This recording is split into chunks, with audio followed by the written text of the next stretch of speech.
Halo sahabat Aula Tani dimanapun berada. Pada video kali ini kita akan sedikit membahas tentang standar air baku yang bagus untuk berhidroponik. Nah, sebelum kita bahas lebih lanjut, kita intro sejenak.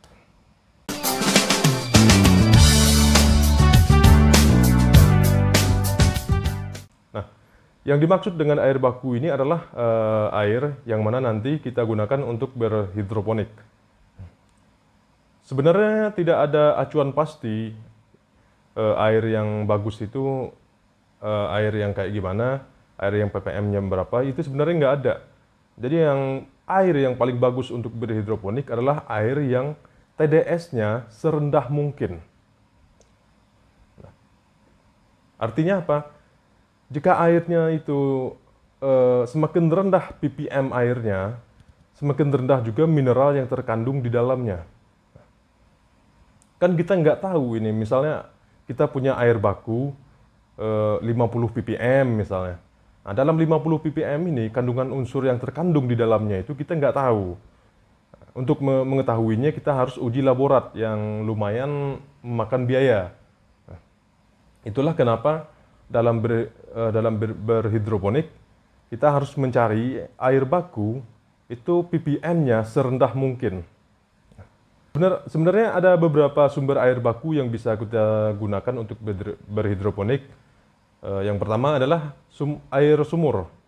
Nah, sumur ini ada dua ya, ada sumur dangkal sama sumur dalam. Biasanya yang membedakan antara dua sumur ini ada di tingkat ppm-nya. Biasanya semakin dalam sumurnya itu, semakin rendah ppm-nya. Biasanya kalau di tempat saya seperti itu. Kalau sumur dangkal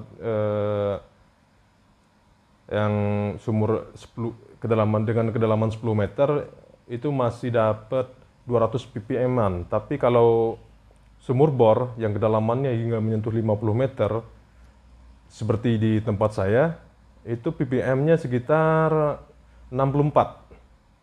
Kalau di tempat lain itu beda lagi, ada yang menyentuh 20, bahkan ada yang menyentuh 2 ppm juga ada. Itu kalau air sumur. Nah, yang kedua, kita bisa menggunakan yang namanya air hujan. Nah, untuk air hujan sendiri, teman-teman nggak boleh menampung yang turun dari seng ya. Jadi kita harus bikin wadah di tanah lapang. Kita bikin wadah untuk menampung air hujan itu sendiri. Kenapa nggak boleh ditampung dari seng?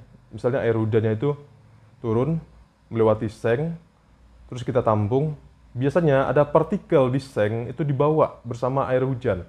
Nah, partikel ini kita kan nggak tahu, entah nanti sifatnya korosif atau apa, kan kita nggak tahu ya.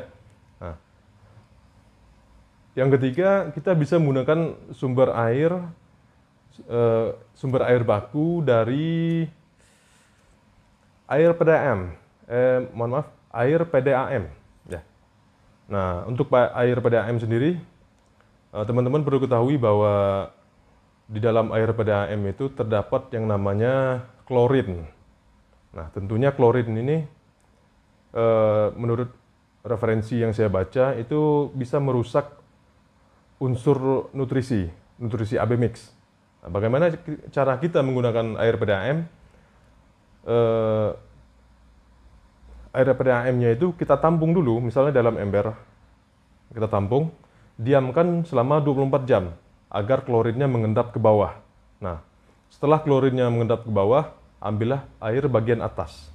Itu cara amannya. Nah, demikian video ini. Semoga bermanfaat. Assalamualaikum warahmatullahi wabarakatuh.